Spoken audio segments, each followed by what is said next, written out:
مرګرو راشد خان پاکستان ته چې بډراپې لپاره راغی خو استقبال لور لسوک دلی خبر یې استقبال لور لا پاکستان بابر اعظم دلی دی زمونږ د ټولو د خوښي لوبغاړي بابر اعظم د راشد خان استقبال لا ایرپورټ ته دلی دی دنه مخکې ما چرته نه لیدلی چې بابر اعظم د یو لوبغاړي استقبال لیدلی کو هغه د انګلند ټیم پاکستان ته راغلی دی بابر اعظم ورنه لیدلی د استرالیا ټیم راغلی دی د افریقا راغلی نیوزیلند راغلی دی لوی لوبغاړي راغلی دي خو بابر اعظم د استقبال نه لیدلی په اول ځل می ولیدل چې بابر اعظم د یو لوبغاړي استقبال لاړو او هغه بل څوک نه دی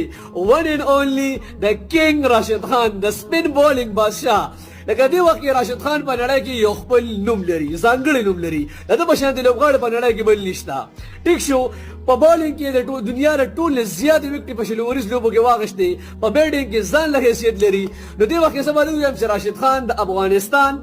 نیمه حصہ ده راشد خان د افغانستان نیمه حصہ ده بالکل نو راشد خان چې کوم دی وخت په نړۍ کې ځانګړی نوم لري نو خامخا بابر اعظم ول استقبال لسی زه ډېر خوشاله شوم او ما ډېر خو لګیدا چې بابر اعظم د کینګ راشد خان استقبال لاړ